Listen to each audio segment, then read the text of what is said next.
Super Saravana Stores. GT Holidays, South India's #1 travel brand. You know you are special when you're with GT Holidays.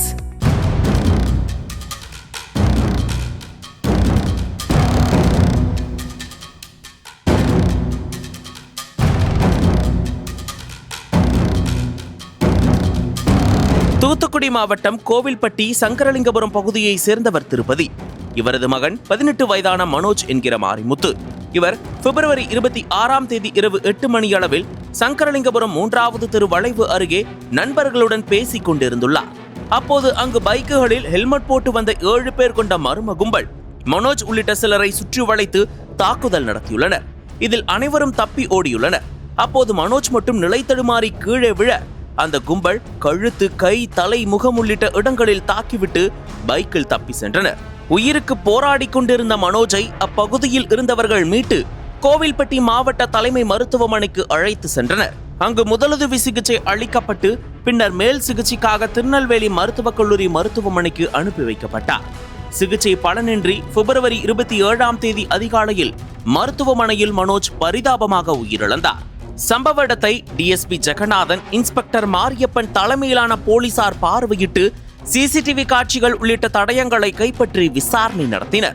போலீசாரின் முதற்கட்ட விசாரணையில் கோவில்பட்டியில் உள்ள அரசு உதவி பெறும் தனியார் பள்ளியில் 10ஆம் வகுப்பு படிக்கும் மாணவர்கள் சிலர் வெளிவட்டார நண்பர்களுடன் சேர்ந்து RC ராயல் கிங் என்ற பெயரில் வாட்ஸ்அப் குரூப் மற்றும் இன்ஸ்டாகிராமில் கெத்து காண்பித்து சில பதிவுகளை பதிவிட்டுள்ளனர். இதை கண்ட சீனியர் மாணவர்கள் சிலர் வம்பிழுத்து, இந்த சிட்டியில நாங்க தாண்டா கிங், நீங்க எப்படிடா கிங்கா இருக்க முடியும் என தகராறு செய்துள்ளனர். இரு தரப்பினரும் மாறி மாறி சவால் விட்டு கோவில்பட்டி ரயில்வே ஸ்டேஷன் அருகே நேருக்கு நேராக சந்தித்து கைகலப்பில் ஈடுபட்டுள்ளனர். அந்த பிரச்சனைக்குள் லோக்கல் ரவுடிகள் சிலர் புகுந்து சங்கத்து ஆள அடிச்சது யாருன்னு பஞ்சாயத்து பேசியுள்ளனர். அதன் பின்னரும் தொடர்ந்து இன்ஸ்டாகிராமில் அவதூறு பரப்பியதால் இரு தரப்புக்கு இடையே விரோதம் முற்றி மோதலாக மாறி கூலிப்படையை வரவழைத்து இந்த கோர சம்பவம் நடைபெற்றுள்ளது.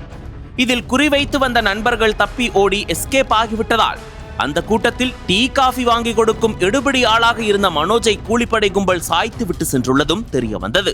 இதனிடையே முழு உண்மையை கண்டுபிடித்து கொலை சம்பவத்தின் பின்னணியில் உள்ள அனைவரையும் கைது செய்ய வேண்டும், மனோஜ் குடும்பத்திற்கு நிவாரணம் வழங்க வேண்டும் என வலியுறுத்தி சங்கரலிங்கபுரம் பகுதி மக்கள் திரண்டெழுந்து 27 கோவில்பட்டி ரயில்வே மேம்பாலம் அருகே நெடுஞ்சாலையில் மறியலில் ஈடுபட்டனர். வருவாய்த்துறை, காவல்துறை அதிகாரிகள் பேச்சுவார்த்தை நடத்தி அவர்களை கலைத்தனர்.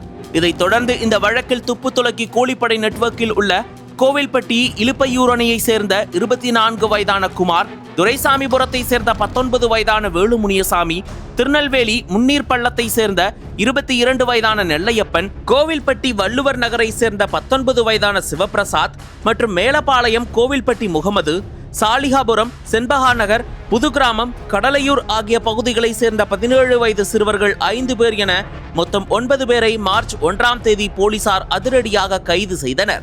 சம்பவத்திற்கு பயன்படுத்தப்பட்ட ஆயுதங்கள், பைக்குகளையும் பறிமுதல் செய்தனர். பின்னர் அவர்களை கோவில்பட்டி குற்றவியல் நீதிமன்றத்தில் ஆஜர்படுத்தி பாளையங்கோட்டை மத்திய சிறையிலும் சிறுவர்களை திருநெல்வேலி கூர்நோக்கு இல்லத்திலும் அடைத்தனர். இதில் கூலிப்படையை சேர்ந்த நெல்லையப்பன் போலீசிடம் அளித்துள்ள வாக்குமூலத்தில் பாளையங்கோட்டை சென்ட்ரல் ஜெயிலில் இருக்கும்போதுதான் குமார், வேலுமுனியசாமி ஆகிய இருவரும் எனக்கு நண்பர்களாகினர். 10 நாளைக்கு முன்னாடி தான் நாங்க வெளியே வந்தோம். நான் பணத்துக்காக இந்த சம்பவத்தை பண்ணல. வேலுமுனியசாமி வீட்டு சாப்பாட்டை நான் விரும்பி சாப்பிட்டு இருக்கேன். அந்த விசுவாசத்துக்காக தான் அவன் கூப்பிட்டதும் மறுக்காமல் வந்து இந்த சம்பவத்தை செய்தேன். நாங்க குறிவைத்து வந்த நபர்கள் ஓடி எஸ்கேப் ஆகிவிட்டார்கள். 1 வாரமா ஸ்கெட்ச் போட்டு வந்ததுக்கு சிக்கன ஒருத்தனையாவது முடிப்போன்னு ஓடும்போது கீழே நிலை தடுமாறி விழுந்த மனோஜின் கதையை முடித்தோம். மனோஜ் எங்களோட டார்கெட் இல்லை, எங்களோட டார்கெட் வேற என தெரிவித்துள்ளார் என்கின்றனர் விசாரணையின் போக்கை அறிந்த காக்கி அதிகாரிகள். பள்ளி மாணவர்களிடையே இன்ஸ்டாகிராம் மற்றும் வாட்ஸ்அப் குரூப்பில் ஆரம்பித்த தகராறு விஸ்வரூபமாகி இருப்பதும் போலீசார் துரித நடவடிக்கை எடுத்து 9 பேரை அதிரடியாக கைது செய்து காப்பு மாட்டி சிறைக்கு அனுப்பியுள்ள சம்பவமும் தூத்துக்குடி மாவட்டத்தில் பரபரப்பை ஏற்படுத்தியுள்ளது. அனல் பறக்கும் செய்திகளை அப்டேட் செய்து கொள்ள நக்கீரன் களத்தை இப்பவே சப்ஸ்கிரைப் பண்ணுங்க.